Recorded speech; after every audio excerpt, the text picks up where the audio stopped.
নমস্কার বন্ধুরা, হোম কিচেনের নতুন রেসিপিতে আপনাদের সবাইকে স্বাগত। আজ আমি আপনাদের করে দেখাবো নুডলস ও ডিম দিয়ে একটি অসাধারণ রেসিপি। চলুন ভিডিওটি স্টার্ট করা যাক। একটি পাত্রে আমি 3টে ডিম নিয়ে নিয়েছি।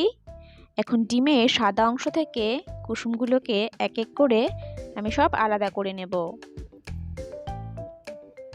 বাকি সাদা অংশটুকু আমি কিছুক্ষণের জন্য আলাদা করে রেখে দেব।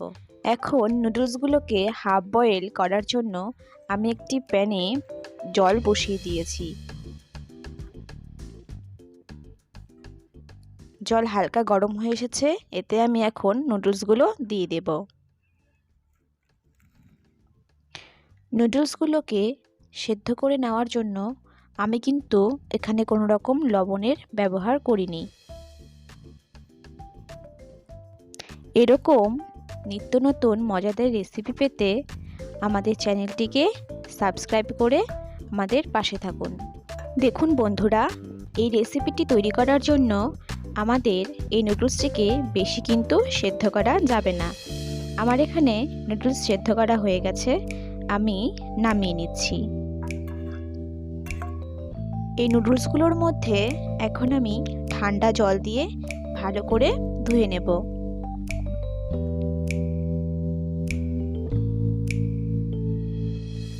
এদিকে ডিমের কুসুমগুলো আলাদা করে রাখার পর ডিমের যে সাদা অংশটুকু রয়েছে তাতে আমি এখন সেদ্ধ করে রাখা নুডলসগুলো দিয়ে দেব। এতে এখন আমি সব উপকরণগুলো দিয়ে দেব। দিয়ে দিচ্ছি হাফ চামচ কাশ্মীরি লঙ্কা গুঁড়ো ও 1 চামচ লবণ। আপনাদের পরিমাণ অনুযায়ী লবণটা দিয়ে দেবেন। দিয়ে দিচ্ছি নুডলসের মশলা। আমি এখানে 2টো মশলা ব্যবহার করেছি, আপনারা কিন্তু চাইলে একটাও ব্যবহার করতে পারেন বা এর বেশিও ব্যবহার করতে পারেন। ডিম ও নুডলসের সঙ্গে এখন আমাদের সব উপকরণ ভালো করে মেখে নিতে হবে। উপকরণগুলো ভালো করে মিশিয়ে নিলে দেখতে অনেকটা কিন্তু এরকমই হবে। এদিকে ওভেন জ্বালিয়ে একটি ননস্টিকের প্যান বসিয়ে দিলাম। এতে এখন আমি দিয়ে দেব ফরচুন সাদা তেল। তেল খুব ভালোভাবে গরম হয়ে গেছে, এতে মশলা দিয়ে মেখে রাখা নুডলসগুলো দিয়ে দেব। অল্প অল্প করে দিতে হবে।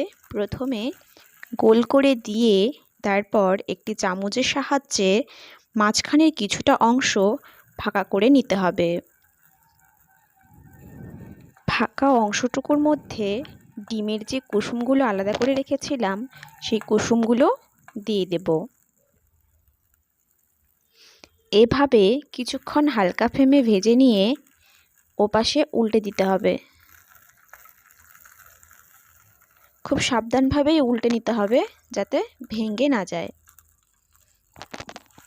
এভাবে দুপাশে উল্টে পাল্টে আমি ভালো করে ভেজে নেব।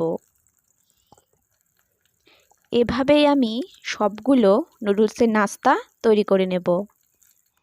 এইভাবে আপনারাও বাড়িতে বানিয়ে দেখবেন, সকালে বা বিকালের নাস্তা জমে যাবে। আমাদের এই রেসিপিটি ভালো লাগলে একটি লাইক করে দেবেন এবং কমেন্টে জানাবেন রেসিপিটি কেমন লাগলো, এবং বন্ধুদের সঙ্গে শেয়ার করতে একদম ভুলবেন না। দেখুন বন্ধুরা, আমাদের নাস্তা একদম রেডি। ধন্যবাদ বন্ধুরা, দেখা হবে অন্য কোনো রেসিপিতে।